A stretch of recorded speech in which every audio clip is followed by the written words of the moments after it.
Assalamualaikum warahmatullahi wabarakatuh. Selamat datang di Info Anggi. Nah, kali ini saya kedatangan tamu yang sangat spesial. Nah, beliaunya adalah dosen Stikes YRSDS dan beliau adalah pemerhati kesehatan dan anak. Yaitu kita perkenalkan ya. Nah, beliaunya adalah Ibu Esti Ningtyas Nugraini. SKM Emas. Nah, selamat datang Ibu. Assalamualaikum. Waalaikumsalam. Terima kasih Mbak Anggi diundang. Ya, terima kasih Bu karena sudah datang. Nah, ini kita lagi bahas kesehatan anak ya Bu ya. Nah, ini untuk pembatasan sosial dan penutupan akses kesehatan saat ini sangat sulit. Nah, ini kita bahas lebih jelasnya ya. Nah, pembatasan sosial, penutupan sekolah sangat berdampak pada aspek kesehatan anak ya Bu ya. Nah, ini gimana Bu? Masalah kesehatan itu tidak harus kesehatan yang medis ya Bu ya, kesehatan mental juga pada anak. Nah, itu gimana Bu? Untuk dampak terberat masalah kesehatan di masa peralihan ini Bu ya, dari pandemi ke endemi. Bagaimana Bu? Begini Mbak Anggi, jadi ini kalau kita bicara tentang anak, ya, karena kebetulan anak saya banyak, jadi banyak pengalaman di sana. Memang pada saat pandemi kemarin memberikan dampak, sebenarnya kesulitan akses itu terjadi karena ada ketatnya penapisan. Artinya tidak semua orang seperti dulu sebelum pandemi boleh datang ke rumah sakit kan gitu ya, sehingga kan karena protokol kesehatan dibatasi orangnya, lalu kemudian siapa-siapa yang boleh ke rumah sakit itu ya, jangan sampai justru orang sehat pergi ke rumah sakit akan tertular seperti itu. Jadi upaya-upaya untuk mengendalikan penularan selama pandemi kita alami ini memang membawa dampak bahwa pelayanan kesehatan seolah-olah menjadi tidak mudah lagi diakses gitu ya. Karena ada prasyarat-prasyarat tertentu. Tetapi kalau bicara tentang anak, justru kekhawatiran saya ini pada program-program kesehatan reguler untuk anak yang mungkin tersisihkan karena semua sibuk untuk mengurus pandemi. Betul. Yaitu vaksinasi, capaian vaksinasi pada anak-anak, lalu kemudian juga program-program check up yang dulu dititipkan pada program UKS di puskesmas gitu ya. Tingkat capaiannya kan menjadi rendah karena anaknya tidak sekolah. Betul. Dulu kan didatanginnya ke sekolah. Kita pantau anak-anak, kesehatan anak-anak itu ketika mereka di sekolah. Karena sekarang menyebar balik ke rumah, maka tingkat pantauan yang reguler sudah dilakukan dulu akhirnya terganggu. Nah, memang kemungkinan anak-anak ini sekarang sedang tidak sakit gitu ya. Tetapi pemantauan kesehatannya itulah yang harus kita pikirkan, bagaimana mereka tetap terpantau kesehatannya sehingga vitalitas generasi muda anak-anak kita ini tetap bisa kita harapkan optimal hasilnya. Bagaimana untuk biar optimal tersebut Bu? Nah, caranya optimal yang ini memang agak menjadi kembali kepada fungsi dasar keluarga. Bahwa keluarga itu juga menjadi source of protection begitu ya pada seluruh aspek termasuk kesehatan. Dulu sederhananya gitu ya, begitu anak-anak ini sekolah, beberapa hal bisa dititipkan ke sekolah. Tapi dengan pandemi ini ketika anak-anak akhirnya sekolah dari rumah gitu, maka peran orang tua itu amat sangat penting.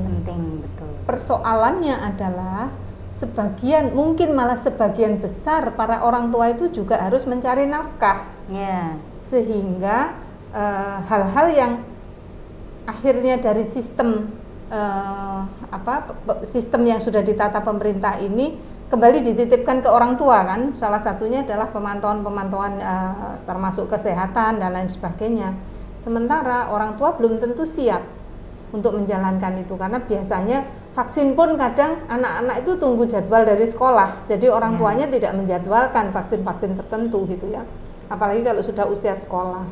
Nah, ini problem besar sehingga kalau menurut saya keluarga terutama orang tua ini memang harus lebih menumbuhkan kembali kewaspadaannya. Jadi tidak bisa seperti dulu lagi, karena masalah kesehatan pada anak-anak ini kan pasti berujung pada hambatan terhadap tumbuh kembang. Ya.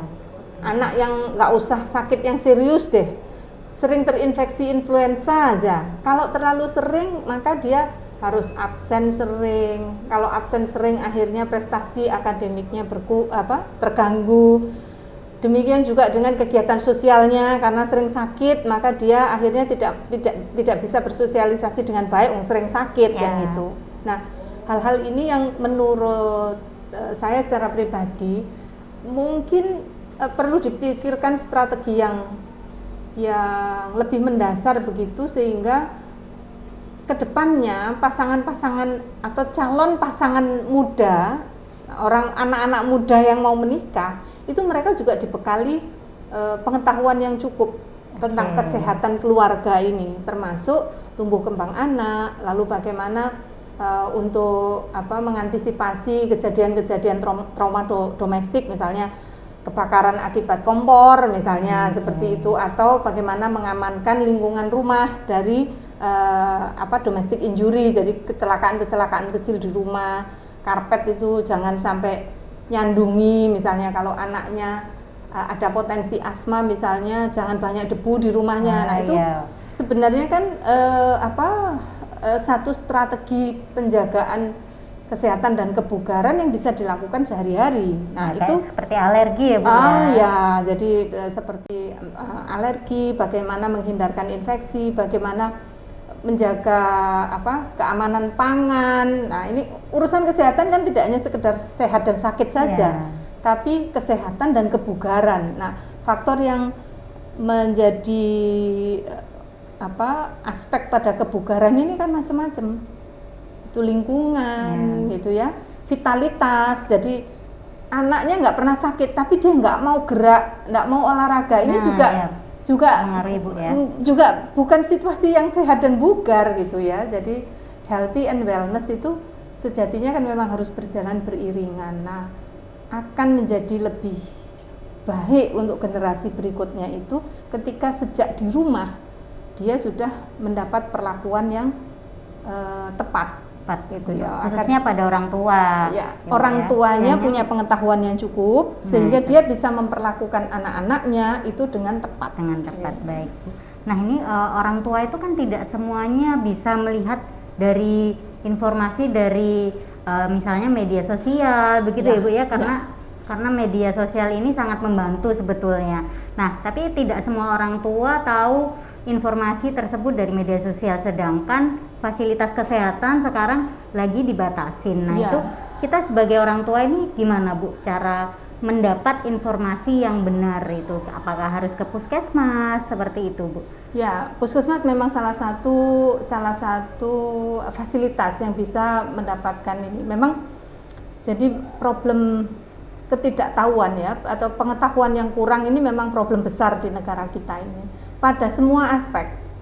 Jadi kalau kesehatan itu banyak yang ini ya, keamanan ibu hamil menyusui, keamanan tumbuh kembang, keamanan dalam artian jaminan bahwa orang-orang yang sedang mengalami fase tersebut itu tercover dengan fasilitas yang sepadan. Itu misalnya ini ya, di Indonesia kalau ada orang yang pengen menyusui tapi dia tidak aktif untuk mencari informasi, misalnya berkaitan dengan kan ada asosiasi ibu menyusui, tapi dia tidak bisa mengakses informasi itu, maka ketika dia selesai melahirkan, belum tentu puskesmasnya di mana tempat dia melahirkan itu memberikan edukasi yang cukup. Edukasinya diberikan, tapi tidak sampai memastikan bahwa perilakunya berubah. Nah, itu memang problem di kita di ignorance. Jadi kalau saya ya dimulai dari mungkin dari bangku sekolah. Karena kalau versi pemerintah sebenarnya kan ada kelas calon pengantin yang saya mungkin perlu highlight gitu ya. Programnya ini ada, tapi seperti kebanyakan program misalnya edukasi diberikan tapi tidak diukur Oke. apakah itu sampai mempengaruhi perubahan perilakunya. Dilakukan sih, ada kelas calon pengantin, ada vaksinasi. Saya nikah puluhan tahun yang lalu aja sudah divaksin tetanus begitu ya, untuk pengamanan fase maternity. Tapi apakah itu hanya sekedar program yang dijalankan, atau artinya sudah sekian orang divaksin, sudah sekian orang dipapar edukasi begitu, tapi dihubungkan nggak antara jumlah paparan informasi untuk kelas calon pengantin itu dengan hasil akhir atau outcome yang dibutuhkan gitu ya. Jadi program-program di kita ini masih belum banyak yang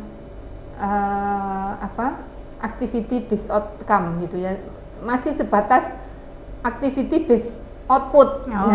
Jadi kalau programnya pelatihan misalnya, sertifikat itu hasil akhir. Padahal kalau pada outcome kan perubahan perilaku. Iya betul Bu, harus ada perubahan perilaku. Nah itu yang menurut saya memang perlu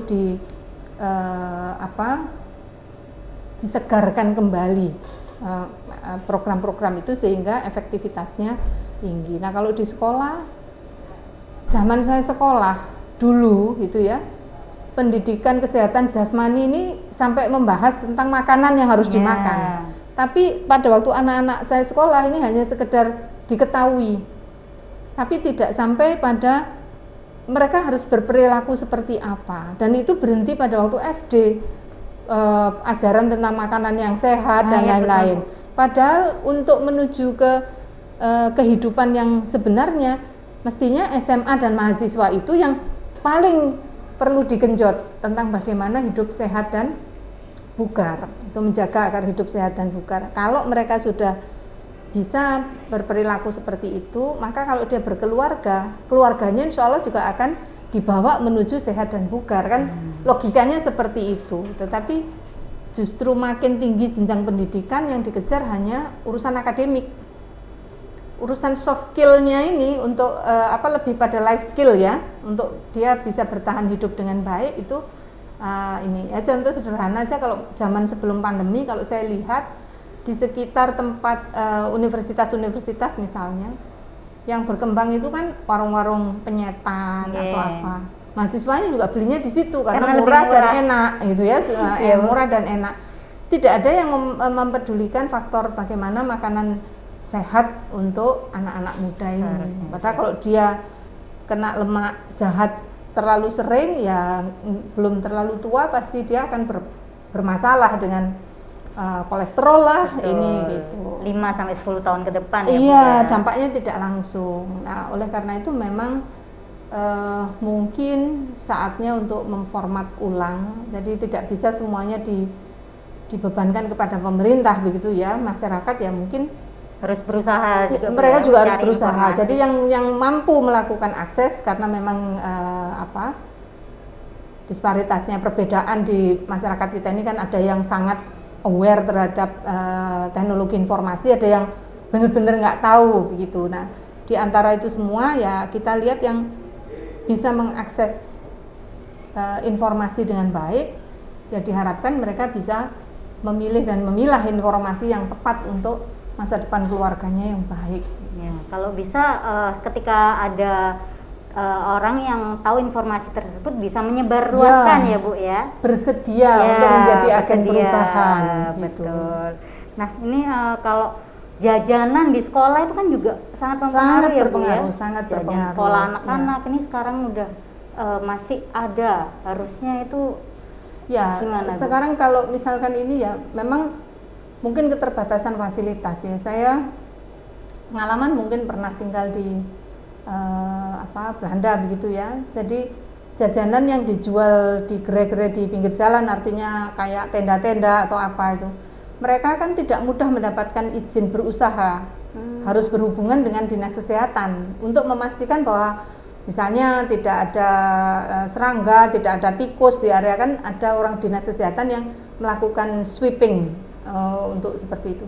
Tapi di kita programnya ada Mbak. Tapi kurang orang, sehingga samplingnya itu tidak mengcover keseluruhan. Jadi misalnya kita akan cek apakah ada kecoa atau tidak di gudangnya gitu ya, apakah teknik memasaknya itu sudah memenuhi prosedur. Programnya sih ada gitu ya, tapi coveragenya yang terbatas. Sedangkan kalau dilihat kan orang di kita pokoknya punya kesempatan itu bisa jual makanan di mana aja gitu ya.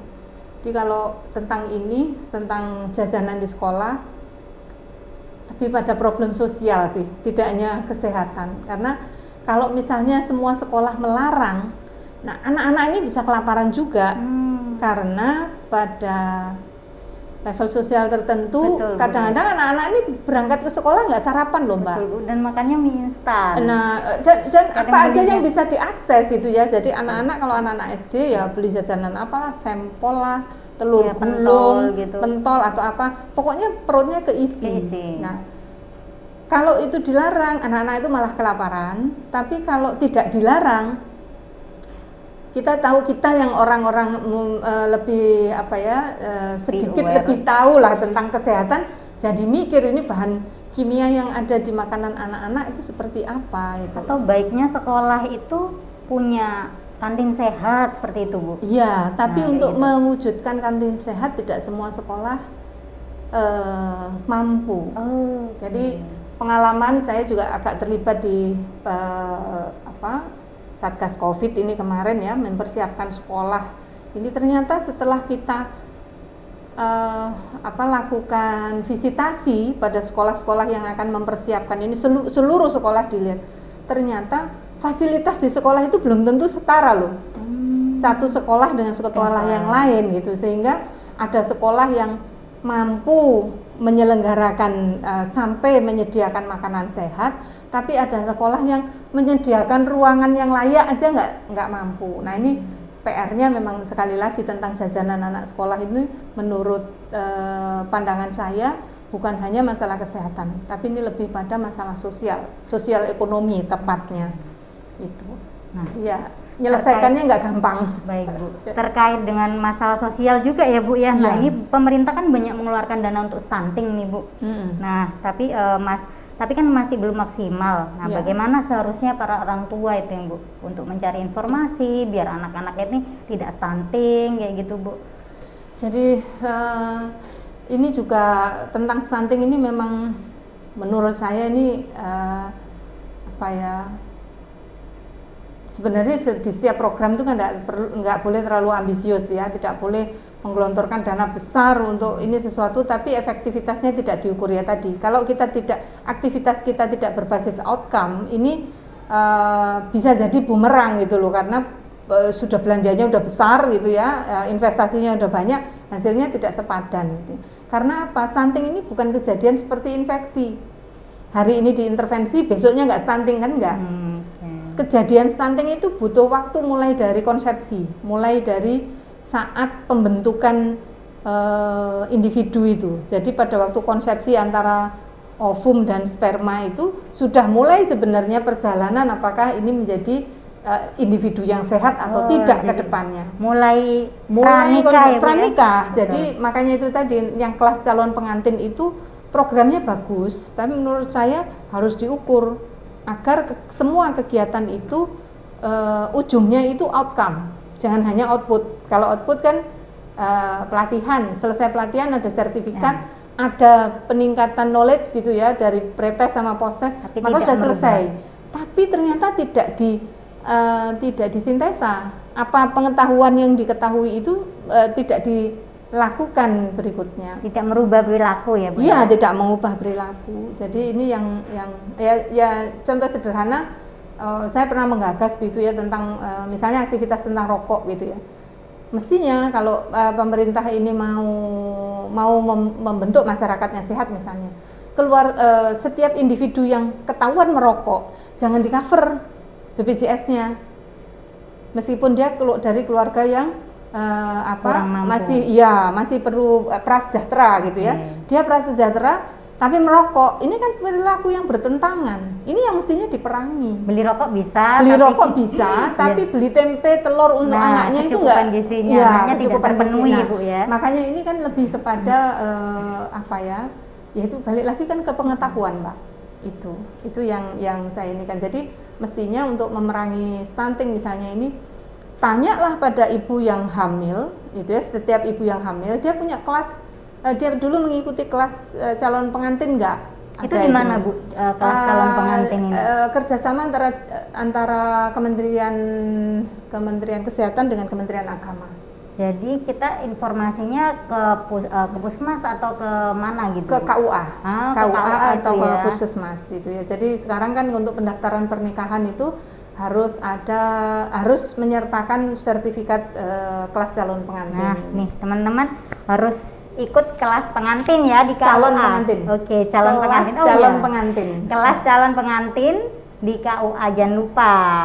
Karena di sana terdapat informasi yang harus diketahui calon pengantin untuk menghasilkan generasi bangsa yang sangat bagus. Begitu ya, Basti ya. Betul. Nah, untuk yang terakhir nih Bu, tips-tips agar masyarakat itu menjaga kesehatan anak di era endemi ini bagaimana Ibu? Ya. Jadi pandemi ini kan mengajarkan kita untuk sebenarnya lebih cerdas gitu ya, menjalani kehidupan ini lebih rasional, kemudian lebih cerdas gitu ya, kita bisa memilih dan memilah mana yang paling tepat. Nah, tentang kesehatan anak sebenarnya saya menghimbau kepada semua orang tua atau calon orang tua gitu ya yang ingin mengharapkan kehadiran buah hati adalah bahwa anak ini tidak memilih dia akan dilahirkan oleh siapa. Orang tua itu yang mendapatkan keturunan. Jadi seyogyanya melihat anak itu sebagai individu yang punya kebutuhan multiple. Jadi banyak kebutuhannya dia, tidak hanya sekedar dia disekolahkan, tidak hanya disediakan makanan yang enak, mungkin baju yang bagus, mainan dan lain sebagainya. Tetapi kita mesti melihat apakah anak-anak kita ini sudah bertumbuh dan berkembang sesuai usianya. Jadi kalau kita lihat seperti itu saja, menurut saya ini akan ada awareness tersendiri. Jadi saya kebetulan juga punya anak-anak berkebutuhan khusus begitu ya. Bagaimana saya tahu? Di awal dulu namanya autis ini belum banyak ya, di awal 90-an itu autis belum banyak yang tahu. Tapi ketika saya melihat anak saya berbeda dengan yang lain, maka di saat itulah saya bergerak. Demikian juga berikutnya. Anak saya yang keempat itu jadi bayi itu terlalu manis, too sweet itu ya, jarang nangis, mudah diajak komunikasi dan lain sebagainya. Tapi ternyata dia ini speech delay, jadi terlambat untuk berbicara. Tapi pada saat saya kumpulkan dengan bayi-bayi lain, saya baru tahu nih, anak saya masih setahun lebih begitu ya. Ternyata anak saya kok too quiet gitu ya, terlalu diam dibanding bayi yang seumuran itu. Saya bawa ke tumbuh kembang dan ketahuan bahwa ternyata motorik oralnya, jadi otot-otot yang bisa menghasilkan suara, jadi oral motornya ini tidak berkembang dengan baik. Dan ternyata ketika kita tidak berhenti mencari gitu ya solusi yang seperti apa pada saat anak ini umur 20 bulan itu, ketika oral motornya dilatih, jadi kayak dipijat, lidahnya, tekaknya dan lain sebagainya itu dipengaruhi gitu ya, lalu kemudian dilatih tiup, sedot dan lain sebagainya. Dari dia mampu mengucapkan 5 kata, dalam 1 bulan itu sudah meningkat menjadi 100 kata. Ketika oral motornya terapi itu Bu ya, langsung. Setelah terapi, 1 bulan setelah terapi, saya nggak bisa lupa karena syarat dari terapisnya itu adalah memberikan video pada waktu dia latihan. Jadi kami kan berlatihnya di Jakarta, jadi nggak bisa selalu di sana gitu ya. Saya memprogram diri saya untuk jadi terapis anak saya, dan itu kita lakukan ya pasti ada pengorbanan begitu. Tapi sekali lagi spiritnya adalah anak-anak itu nggak minta untuk dilahirkan. Kita orang tua ini yang mendamba kelahiran mereka, sehingga menurut saya seyogyanya di antara seberapapun kesulitan kita, tolong diperhatikan tumbuh kembang anak sesuai dengan usianya. Dan itu cara paling sederhana adalah bandingkan dengan anak orang lain. Itu kan gampang sebenarnya, nggak pakai teori yang macam-macam. Anaknya orang lain bisa seperti ini, anak saya ketinggalan atau tidak gitu ya. Bukan untuk iri, bukan iri anaknya orang lain pinter nyanyi, tapi membuat kita lebih peka. Betul, ada apa dengan anak kita, perlu pendekatan seperti apa. Nah itu yang jadi kalau menurut saya, kalau semua hal tentang tumbuh kembang anak dititipkan pemerintah itu juga nggak tepat. Tapi kalau pemerintah juga tidak campur tangan sama sekali untuk pembentukan generasi berikutnya ini atau generasi muda ini juga nggak benar juga. Tapi di sisi pemerintah programnya ada, saya tahu karena saya juga terlibat banyak pada manajemen puskesmas.